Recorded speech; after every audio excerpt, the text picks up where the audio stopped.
Hi there, Sanbonani Molweni. Welcome to Fix Channel. If you're new here, please subscribe before the end of the video. If returning, thank you for love and support. I appreciate you. Kunale show Izingane Zesthembu nembono yabantu njengoba ubaba uMseleku efaka isithobe sikampumelelo noma wengane nomunye usisi okutholakala ukuthi useyigirlfriend yakhe manje uyintombi yakhe ngoba umpumelelo uthe laphaya ku-YouTube channel yakho kuSkhotheni yena akakashadi kodwa bakhona ababili abasempilweni yakhe. So ubaba wakhe uMseleku ufaka lesithombe nabo sisi laba babili nompumelelo. Uyambongela-ke ngey'bongo-ke lezi ayibhalile. Instagram angazi ukuthi naku-Facebook into efanayo yini. Hayi guys, mina ngizokhuluma nalaba bama-80s nama-90s ukuthi sibadala. Nayi-ke futhi enye into kube uGhost Hlubi lo obethandana noSeemah naye nompumelelo. Yabo ama-2K hayi abafani nathi, iy'khathi sey'shintshile futhi kushintshe nabazali ngoba phela ngithi nangoba uMseleku uyayifaka iy'thombe zikampumelelo kuyasho-ke noma ngabe upromote ishow kodwa kusho ukuthi vele akanankinga. Ngapha uGhost Hlubi lo kaSeemah wake wahambisa noSeemah kubo ngase into enjalo ku-introduce kumzali. Thina siyazi lento, thina sazi ukuthi ubufunda uzoqede umatric uhambe futhi uye university noma usuye university nakhona maye khona lokuhlekisayo ukuhlekisa lapho ekucasheni kwakho akufanele nje kubonakala ukuthi wena usukhuluma nomfana into ezwakala ngoba kwasho ukuthi nase university uyofunda. Into ebalulekile ukuthi ubuye nayo i-degree. Mina ngikhumbule nje ekhaya bangitholela i-laptop ku-second year. So lo bhuti lona ngangimjwayele yabo, wahamba kwakunomshado kubo egqoke kahle, so angisendela iy'thombe ey'ningi. Aze izithombe zangena kanjani kwi-laptop. Mase ngisekhaya ngesikhathi samaholide nakho sekuvela ubhuti ofake isudu lana kwi-laptop yami. Sengikuyabuza ukuthi hayibo uba lo muntu, ngithi mina hhayi uthisha. Manje uthisha uthisha ungene kanjani kwi-laptop yakho? Angazi ukuthi ngathini kodwa izinto ezinamanga ngoba thina ama-breakups ethu la kuma-80s nama-90s ubuhamba uyokhala emobeni. Niyawazi umoba, sugar cane. Ngithi umoba uyakhula kube mudeke kube nalezi iy'ndlela ey'phakathi ezihlukanisa umoba-ke ukuthi phela mhlampe emakini ukuthi nensimi enkulu. Uhambe uhlale lapha emobeni ukhale phela umfana manje sekubhampela uhambe uyokhala emobeni ngoba ngeke ukhale la phakathi ekhaya. Uma ukhala ekhaya uzothi ukhaliswa yini? Ma ungenjalo ubona ukuthi-ke kinayo indawo ecashile ukuthi uhambe-ke noma mhlampe ey'hlahleni zamagwava uyolwa namagwava, ukha amagwava washaye phansi, yabona uthi phela nawe uyakhipha lento ekuphethe. Uvele uthi uphethwe isisu-ke, hhayi usuzokhala-ke vele ukhaliswa ukuthi isisu siyakubulala-ke manje kanti awubulalwa isisu, wena usafonelwa, usabathola good morning, akusenama-message. Nalawo ma-message lawo uyawathola uwadelete phela ngoba uma ulapha ekhaya akukho mafoni anama-password lapha ekhaya. Ekhaya ayikho into okuthiwa iyafihleka. Futhi mina ngazi ukuthi ngempela la bantwana bama-2K banenye i-freedom. Ngoba ngisho ubuka i-TV usuqedile u-grade 12 use-university, baqala nje bathi bayathintana abantu bayaqabulana kuthiwa ayi shintsha le channel asibuke okunye ushintshe. Mose kuyavela nangapha kwenza into efana kuthiwa ayi cishani manje aniqale imiculo esithandazi. Utshele nje ukuthi umfana ayikho into ozoyithola mfana, ayikho nje indaba yomfana. Ungazi ukuthi uyoze ube neminyaka emingaki la sekungconywana khona. Manje ama-2K thina sibuka i-movie bayaba-introducer. Futhi angisho ukuthi mina ngiyaqeka, ngizamela ukukhulumela labo odadewethu nobhuti bethu labo kuthiwa babhitha ngoba bekhuza. Hayi into abangayazi bakithi, sixoleleni asikwazi kusha. Kodwa noma iy'ngane ziphilayo njengendlela ey'phila ngayo zi-experience yonke into, azibe responsible iy'ngane, because ezinye izinto ziyaba zinhle kodwa zibe nobungozi. Lamanye ama-choices nenkululeko iyafika inkululeko kodwa kube khona la okunengozi khona. Hhayi thina impela bekungamane mhlampe uhambe uyocasha ey'hlahleni, ukhale lapha ey'hlahleni, uhambe noma uye emobeni uyokhala emobeni, noma-ke ubike ukuthi uyagula-ke kuphethwe yileyo nto futhi sebeyokhathazeka khona labantu abadala ukuthi hawu nayo ingane ifa, awufi lutho, awufonelwa, awusafonelwa, umfana usephumile kuwe.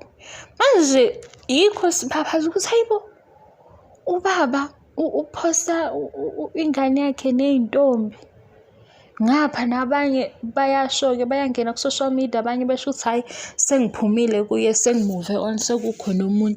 Lapho ku-TikTok nabazali bakhona, ngikhona nje enye ividiyo engiyibone ku-TikTok, enye ingane isho ukuthi beyiphosta-ke i-boyfriend. No, bekuyi-boyfriend iphosta i-girlfriend, kanti uma we-girlfriend ukhona la ku-TikTok seyabhala ukuthi hayibo kodwa ingane yami, wathi lo mfana sawubona wathi lo mfana sawubona mamezala, asayibo weba kwethu. Ikhona nje nizwe lokhu nithi babhitha ontanga abayazi into. Mina ngikhumbula omunye unyaka bekuhlukanisa unyaka. Angithi phela sekuyabalwa-ke ngo-12 sonke abantu bayalinda ukuthi ngo-12 kuzobraya ubabraya before. Kuyabala-ke sekuyafika ku-12-ke. Mina nokhazini wami sigijime-ke semgwaqweni siyomemeza happy new year. Sathi nje awuphelanga 5 minutes sesemgwaqweni, kodwa sasibuya anti wayesekhiye yonke iminyango. Sesiyangqongqoza manje. Sekhiye yonke iminyango asisiphande. Sinqonqoze azivulele. Siyabuza u-anti ukuthi manje niphumaphi? Awuphelile u-5 minutes uma ngitshela. Kuhlukaniswa unyaka. Mhlampe nje saphuma ngo-12 sabuya mhlampe ngo-12:05. Wathi u-anti kuwe kukhona into eyenzakalayo. Hey mina ngizwani ney'ngane ey'funa ukuyilawula. Hhayi-ke sahlala phansi-ke yaqhubeka-ke njengefamily-ke sadla, kwaba yilokho sathandaza-ke sahamba sayolala. Ukuthi nje lana bahamba abazali batshelwa yibo ama-2K ukuthi-ke hhayi angibuyi. Nalo munye wenza into afuna ukwenzayo, bona ku-TikTok sebeyadansa lana. And vele-ke nabazali shame nabo sebamukela isimo, isikhathi zishintshile. Sizwani? Isikhathi seshintshile. Sengisho ukuthi phela nabo-ke abantwana ama-2K be-understand bengalokho bethi hayi nina nibhitha, anidli magnum kwasho kwacima kanjani. Hhayi asiyazi yonke lento thina, yintsha yintsha. Ngisazi nje ukuthi umfihla aze ayofika kini-ke esesho ukuthi uzocela, uyaqala-ke ufuna ukulobola-ke kuyiwe phambili. Manje shame kumnandi kuyadanswa ku-TikTok yonke into. Nabazali-ke nabo bakithi-ke sebephakathi-ke, kodwa futhi-ke enye into engeke ngiyibuke ngabazali, isikhathi ngempela sishintshile.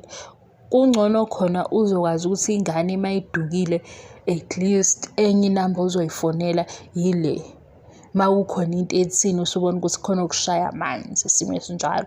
Kodwa bengithi nje ama-90s nama-80s njengoba bebabaza nje ukuthi hawu yehheni kupromote nonsense, ngoba ngibone besho laphaya kumpumelelo bethi hayibo siyaqala-ke lokhu. Kodwa khona mase sibuya kwi-culture-ke le yakaZulu, asazi noma kuhamba nalo nisiko, kodwa nje akujwayelekile ukuthi umzali angenelele kakhulu emjolweni. Asazi-ke nathi because nalisiko asazi ukuthi kwaqala obani, kwase kuba yini ephasiswayo khona ngesikhathi sakudala. Kodwa lobu sabakhona besingaze sizwe umzali emukela nje ngezandla ezimhlophe ukuthi qhubekani niyenze leyo nto. Bebekhuza abazali, bowushawa nje futhi.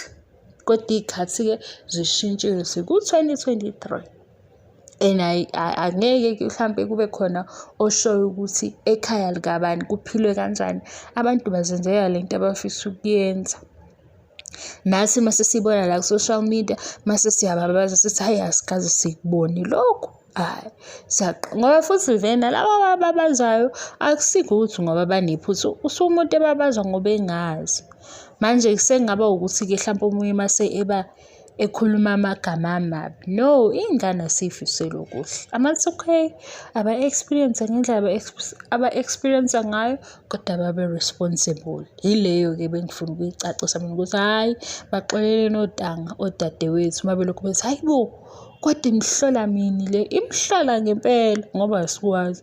Nawe into osuke ungayazi nje uqala ukuyibona uyaye ubabaze. Ngoba isuke iyintsha kodwa uhamba ubona ukuthi oh hayi ziyenzeka lezi zinto, into ey'khona kunjalo-ke nje.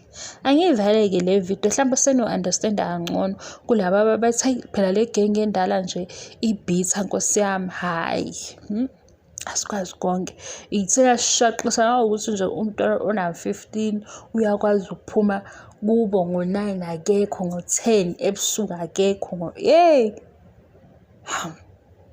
wona u-6 ku-6 ntambama awukho ekhaya.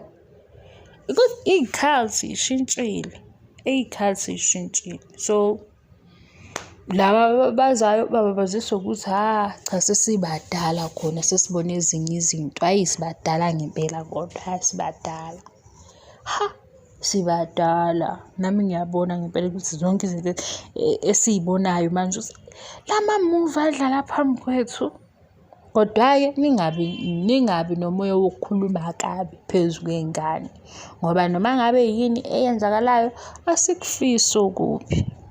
Nabo futhi noma ngabe yini abayenzayo kungathi bengaba responsible, bengabulali ikusasa labo ngazo zonke lezi zinto abazenzayo, abanenkululeko yokuthi bazenze nababona futhi ukuthi kufanele ukuthi bezenze.